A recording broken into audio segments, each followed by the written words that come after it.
நேந்திரம், செவ்வாழை, மஞ்சப்பழம், பச்சைப்பழம் இதெல்லாம் சாப்பிட்டா நல்லதுன்னு மூளை சொல்லுது. நாக்கு கேட்க மாட்டுது, என்ன பண்றது? இங்க பாரு, காலைல வந்து விட்டு போன வழங்கிடும். எப்படின்னு தெரிஞ்சது தானே கூட்டாளி லைட்டுன்னு வந்துருக்கலாம்.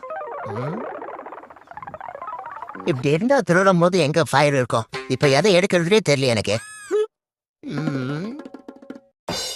சிப்ஸ் இருக்கே. பாவம் இந்த மனுஷனுங்க நைட்டு 8 மணிக்கு மேல சிப்ஸ் பாக்கெட் வாங்கினா தப்பா பாக்குற உழுது.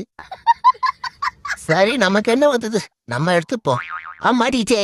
அடே அடே அடே நாசமா போன குரங்க காலங்காத்தான் திருடுற. இது உனக்கு தப்பா தெரியலையா? காலாங்காத்தால கடையை ஓபன் பண்ணி வச்சுட்டு போனை நோண்டிட்டு அது உனக்கு தப்பா தெரியலையா? இந்த லேஸ் கம்பெனிக்காரன் தான் ரொம்ப நல்லவன் போல.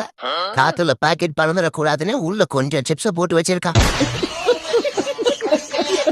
பாரு பாரு எப்படி போறான் பாரு. ஏண்டா டேய், ஒரு சீப்பு வாழைப்பழத்தை கொடுத்தா நான் பாட்டுக்கு என் வழியை பார்த்துட்டு போறேன். அத கூட வாங்கி கொடுக்க வக்கில்லாம எப்படி பள்ளத்துக்குள்ள பாஞ்சிட்டு போறான் பாரு. புஷ்பா புருஷனுங்களா, என்ன பார்த்தா அவ்வளவு ஆக்ரோஷமாவாடா இருக்கு. குழந்தை மனசுக்காரன்டா இந்த பாப்பா பாண்டி.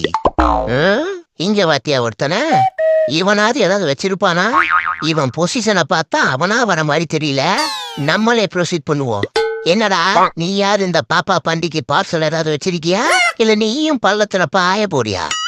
ஹாய் செல்ல குட்டி, எங்க ஹேண்ட் ஷேக் கொடுங்க. Hello owner madam. ஐய் ஒன்னு இல்ல குட்டிய. அது நான் என்ன உனக்கு ஹேண்ட் ஷேக் ட்ரைனிங் கொடுக்கல, அதான். அம்மா எனக்கு தான் மில்க் ஷேக்னா பிடிக்குமே. ஏய் கம்முனு கடை, அது ஹேண்ட் ஷேக். உனக்கு சரியா காது ஏக்காதுன்னு தெரிஞ்சா உன்னை கண்ட ரேட்டுக்கு வித்துருவா.